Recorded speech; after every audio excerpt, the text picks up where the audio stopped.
नमस्कार, मेरा नाम है अमिताभ और दृष्टि आईएएस के इन-डेप्थ श्रृंखला में एक बार फिर से आपका स्वागत है।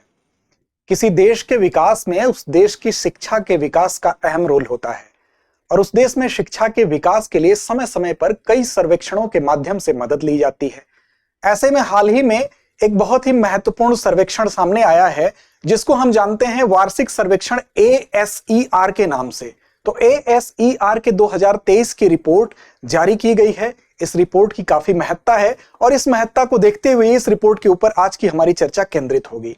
आपको बता दें कि ASER एक राष्ट्रव्यापी घरेलू सर्वेक्षण है जो कि हर समाज ग्रामीण भारत में विशेष रूप से बच्चों के नामांकन और उनके सीखने के परिणामों की स्थिति के बारे में सर्वेक्षण करता है। इसमें इसके तकरीबन 25,000 स्वयंसेवक संलग्न थे और आपको बता दें कि प्री प्राइमरी से लेकर किशोरों वयस्कों तक के लिए व्यावसायिक कौशल तक उनकी कितनी भागीदारी रही है, उसके क्या परिणाम रहे हैं, इन सर्वेक्षणों के माध्यम से इसको उजागर करने का प्रयास किया गया है। तो आइए देखते हैं ASER रिपोर्ट 2023 को क्या है, इसके मुख्य बिंदु। सबसे पहले उन बिंदुओं को देख लेते हैं। सबसे पहले खबर की बात करेंगे, ये चर्चा में क्यों है उसकी बात करेंगे, फिर क्या है ASER रिपोर्ट उसको देखेंगे और इस हालिया रिपोर्ट में वो कौन सी मुख्य बातें हैं जिसके आधार पर हम भविष्य की रणनीति बना सकते हैं, उससे सीख ले सकते हैं, वो कौन सी बातें उभर के आती हैं उसको देखेंगे। क्या निष्कर्ष निकलता है इससे, उसको देखने के साथ हमारी परिपाटी अभ्यास प्रश्न की है। अंत में हम अभ्यास प्रश्न की तरफ चलेंगे। आपको बता दें कि सामान्य अध्ययन प्रश्न पत्र 2 के अंतर्गत यह संदर्भ आपके लिए महत्वपूर्ण है। साथ ही अब तक आपने अगर चैनल को सब्सक्राइब नहीं किया तो सब्सक्राइब कर लें ताकि आप हमसे जुड़ें और आपको प्रत्यक्ष रूप से नोटिफिकेशन प्राप्त हो।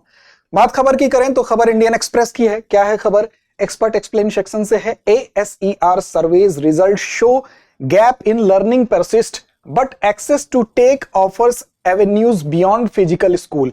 अब देखिए, इसमें फिजिकल स्कूल अर्थात प्रत्यक्ष रूप से जो स्कूल है उनसे परे जाने की भी बात कही जा रही है। यह कहा जा रहा है कि नामांकन में जो गैप है वो गैप तो कम हो रहा है मेल और फीमेल के बीच का, लेकिन उनके सीखने के लेवल में कहीं ना कहीं कोई कमी रह जा रही है। तो इसलिए कहीं ना कहीं इस विकल्प पर भी विचार किया जाना चाहिए कि भौतिक रूप से स्कूलों तक पहुंच अगर नहीं है तो उसके परे जाने की बात को यहां पर इंगित किया गया है। बात करें चर्चा में क्यों है, तो आपको पता है कि ASER 2023 की ये रिपोर्ट बियॉन्ड बेसिक्स सर्वेक्षण के नाम से ये वार्षिक रिपोर्ट है। ये जारी की गई है, 2023 का ये संस्करण है, जनवरी 2024 में ये प्रकाशित हुआ है। और आपको बता दें कि इसमें हर उन बात का मूल्यांकन किया गया है, उन श्रेणियों का मूल्यांकन किया गया है, जैसे कि रोजमर्रा की स्थिति में पढ़ने को लेकर क्या जागरूकता है उन लोगों के मन में, गणित कौशल को लागू करने उनकी क्षमता और आकांक्षा को इंगित किया गया है, साथ ही डिजिटल तकनीकी तक पहुंच, उसके प्रयोग में कितना कौशल है, इन सारे बातों को समग्र रूप से इस रिपोर्ट में शामिल किया गया है। तो आइए चलते हैं और देखते हैं क्या है सबसे पहले कि ASER रिपोर्ट ये है क्या। वास्तव में ये रिपोर्ट एक NGO है, उस NGO का नाम है प्रथम। इसके द्वारा ये जारी किया जाता है और ये इसको वार्षिक नागरिक नेतृत्व वाला घरेलू सर्वेक्षण भी कहा जाता है। इस नाम से भी इसको जाना जाता है, एनुअल सिटीजन लेड हाउसहोल्ड सर्वे भी कहा जाता है। और उद्देश्य क्या है, तो उद्देश्य इसका यही है कि ग्रामीण भारत में बच्चे स्कूल में कितने नामांकित हैं भी क्या नहीं है, उस पूरे सर्वेक्षण के माध्यम से आंकड़े को जानने की कोशिश की जाए। वे क्या सीख रहे हैं इसको जाना जाए, उनके नामांकन की दर क्या है, उनकी उपस्थिति की स्थिति क्या है, साथ ही अंक गणित में उनका कितना रुझान है, उस कितनी क्षमता है उसको सीखने की, उसका मूल्यांकन हो पाए, कितना रुझान है। और आपको बता दें कि 2005 में इस रिपोर्ट की शुरुआत हुई थी प्रकाशित होने की, तब 614 वर्ष की आयु के बच्चों का सर्वेक्षण किया गया था। और जो वर्तमान रिपोर्ट 2023 की है, अगर इसकी बात करें तो 18 से 24 वर्ष की आयु पर यह केंद्रित है। वर्तमान 2023 की रिपोर्ट इसी आयु वर्ग पर 2017 की रिपोर्ट भी केंद्रित थी, तो यह भी आप याद रखेंगे। अब बात करें इसमें तो 2023 बियॉन्ड बेसिक सर्वेक्षण में 26 राज्यों को लिया गया है। वहां के ग्रामीण जो सैंपल के रूप में ग्राम को इस्तेमाल किया गया है। हर राज्य से लगभग एक जो है हम जिले का चयन कर रहे हैं और 28 ग्रामीण जिलों का चयन किया गया है। इसमें से 2 ऐसे राज्य हैं, उत्तर प्रदेश और बिहार, जहां से 2-2 जिलों का चयन किया गया है।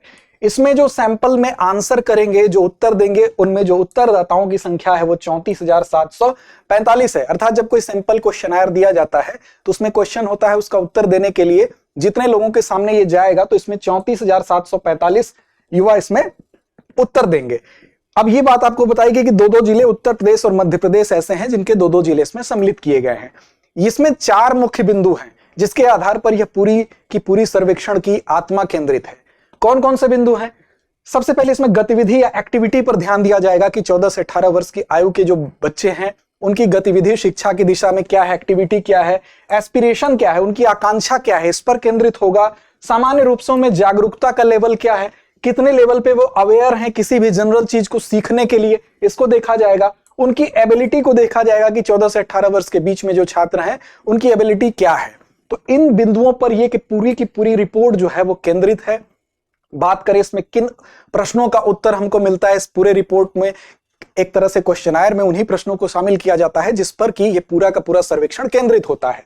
तो देखें कि भारत की युवा वर्तमान में किन गतिविधियों में लगे हुए हैं, ये जान पाएंगे हम। क्या आप उनके पास बुनियादी और व्यवहारिक पढ़ने और गणित की क्षमताएं हैं? क्या उसको पढ़ सकते हैं, जो बुनियादी चीजें हैं उसको समझ सकते हैं? इसका जवाब मिलेगा। साथ ही एक नई चीज जो 2017 के सर्वेक्षण में नहीं थी वो इसमें जोड़ी गई है, वो जो है वो पुट है वो डिजिटल है।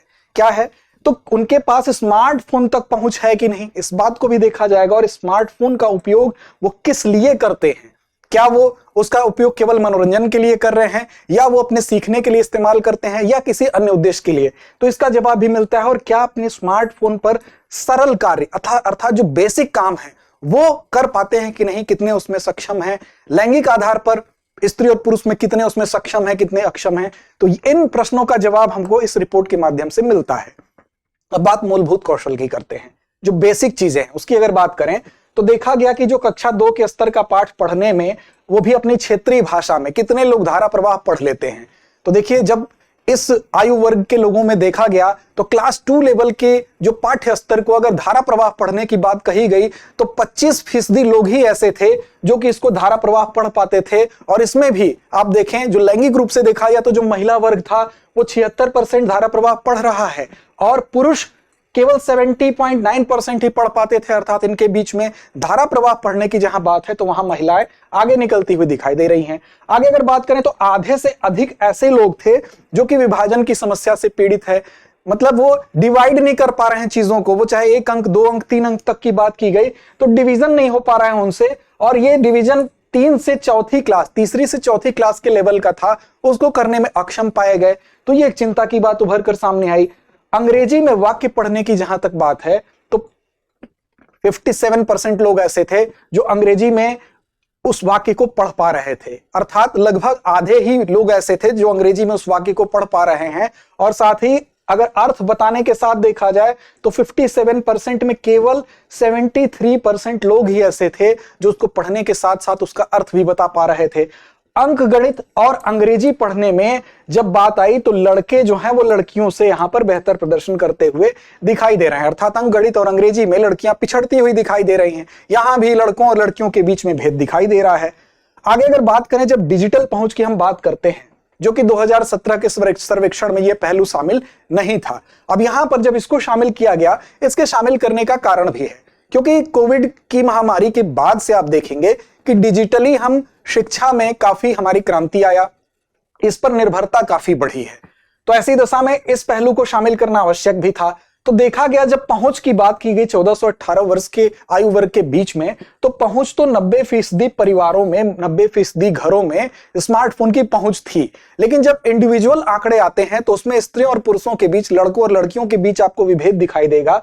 अगर 14 साल के एज की बात करें तो 15.5% मेल के पास इंडिविजुअली स्मार्टफोन था और महिला की बात करें तो 7% के पास था, मतलब आधा।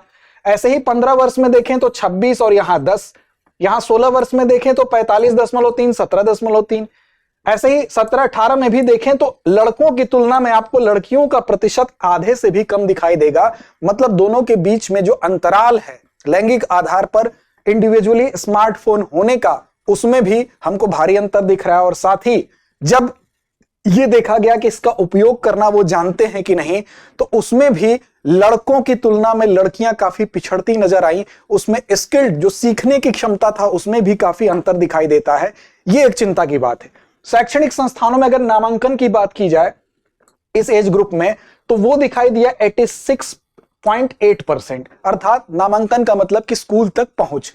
तो स्कूल तक पहुंच तो इतने लोगों की है, मतलब वो आंकड़ा हमको ठीक लग रहा है। लेकिन नामांकित न होने वाले में जब अलग अलग उम्र के हिसाब से जब आंकड़े देखे गए तो 14 वर्ष तक के लोग 3.9% लोग ऐसे थे जिनका नामांकन नहीं हो पाया। लेकिन जब 18 वर्ष में पहुंचते हैं तो ये आंकड़े बढ़ जाते हैं, अर्थात हमको ये लग रहा है कि उम्र बढ़ने के साथ साथ स्कूलों से दूरी बढ़ रही है। ये आंकड़े तो यही बता रहे हैं। साथ ही अधिकांश युवा को जब देखा गया कि किस स्ट्रीम में वो एडमिशन ले रहे हैं, किस क्षेत्र में उनकी पढ़ाई में ज्यादा नामांकन है, तो आप देखेंगे कला और मानविकी में नामांकन जो है वो ज्यादा दिखाई दे रहा है।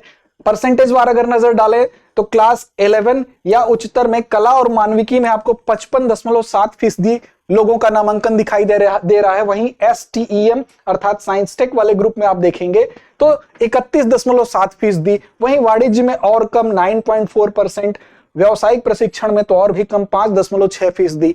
तो ये आंकड़ों में जो अंतर है इसमें भी जब पुरुष और स्त्री के बीच में देखें तो पुरुष का 36.3% नामांकन दिखाई दे रहा है और महिला के बीच में 28.1% नामांकन की दर दिखाई दे रही है। ऐसे में पुरुष और महिला के बीच में जो अंतर है ये एक चिंता उत्पन्न कर रहा है। और साथ ही केवल हमको ये चीज दिखाई दे रही है कि मानविकी में ज्यादा नामांकन है, बाकी विषयों में काफी विभेद दिखाई दे रहा है। इसके पीछे भी कुछ कारण है। तो ये आंकड़े सर्वेक्षण के आधार पर जो सामने आते हैं हमें भविष्य की रणनीतियों में कुछ ऐसे निष्कर्ष निकाल कर देते हैं जिस पर हम सोचने को मजबूर है। क्या निकलते हैं वो निष्कर्ष, एक नजर उस पर भी हम डालेंगे। सबसे पहली बात तो ये कि विज्ञान एक ऐसा विषय है, अच्छा विषय है जिसका स्कोप भी ज्यादा है, फिर भी नामांकन की दर कम है। ऐसा क्यों है?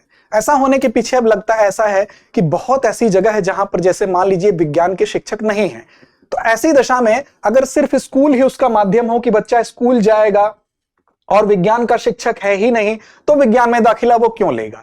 ऐसी दशा में इसका विकल्प हमें तलाशना होगा और तकनीकी के माध्यम से हम वहां पर शिक्षक की जो कमी है उस कमी को महसूस ना होने दें, ये एक विकल्प हो सकता है। क्योंकि कोविड में ऑनलाइन शिक्षा का हमने असर देख लिया है कि कितना बड़ा क्रांतिकारी परिवर्तन हो सकता है। घर बैठे भी हम विदेश के शिक्षक से पढ़ सकते हैं, तो क्यों ना ऑनलाइन शिक्षा के माध्यम से इस विकल्पहीनता को दूर करने का प्रयास किया जाए। और जिन जगहों पर केवल इस वजह से नामांकन की दर कम है कि वहां शिक्षक मुहैया नहीं हो पा रहे हैं, चाहे वो दुर्गम क्षेत्र हो या कुछ अन्य कारण हो, तो इस कमी को इस माध्यम से दूर किया जा सकता है।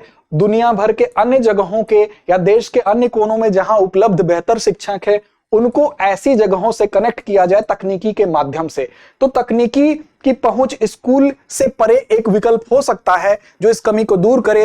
ये सर्वेक्षण तो फिलहाल यही कहते हैं, इसी दिशा में हमें सोचने को वो अग्रसर करते हैं। नामांकन का अंतर कम हो रहा है, ये खुशी की बात है। लेकिन जब डिजिटल पहुंच की बात हम कर रहे हैं तो उसमें सीखने में जो अंतराल है ये भी एक चिंता का विषय है। अर्थात स्त्रियों और पुरुषों के बीच में जो सीखने के लेवल पे हमको जो गैप दिखाई दे रहा है उस गैप को भी पाटने की जरूरत है।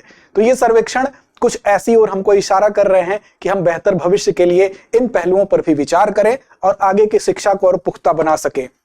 इससे पहले कि हम अंतिम परिपाटी अभ्यास प्रश्न की तरफ चलें, आपको बता दें कि गणतंत्र दिवस के शुभ अवसर पर आपके लिए दृष्टि परिवार जितने भी ऑनलाइन कोर्सेज हैं, विशेष रूप से सभी ऑनलाइन पेन ड्राइव कोर्सेज और टेस्ट सीरीज पर आपको भारी छूट मिल रही है। 20 से 50% का डिस्काउंट मिल रहा है, लेकिन उसके लिए जो अवधि है वो सीमित है। आप देख सकते हैं कि 21 से 25 जनवरी तक ही ये उपलब्ध है, इसलिए 25 जनवरी तक आप अगर इस छूट का लाभ लेना चाहते हैं तो आपको नीचे डिस्क्रिप्शन बॉक्स में एक लिंक दिया गया है, वहां पर एक फॉर्म होगा, उस फॉर्म को भरने के बाद आप इस छूट को पा सकते हैं और इस अवसर का लाभ उठा सकते हैं। साथ ही अगर किसी भी प्रकार की क्वेरी करनी हो तो यहां आपको 2 नंबर दिए गए हैं, 8750187501 और 8010440440 पर कॉल करके आप किसी भी प्रकार की क्वेरी कर सकते हैं। अंत में हम चलते हैं आज के अभ्यास प्रश्न की तरफ। तो अभ्यास प्रश्न है कि ASER रिपोर्ट किस एनजीओ के द्वारा जारी किया जाता है। आपके सामने ऑप्शन है मित्रा, प्रथम, गूंज या प्रेरणा। आपको सही जवाब कमेंट बॉक्स में देना है। उम्मीद है संदर्भ समझ में आया होगा। लड़ते रहे, अपने लक्ष्य की ओर बढ़ते रहें। धन्यवाद। डियर व्यूअर्स, अपने एग्जाम की तैयारी को और बेहतर करने के लिए हमारे चैनल को लाइक, शेयर और सब्सक्राइब करना न भूलें।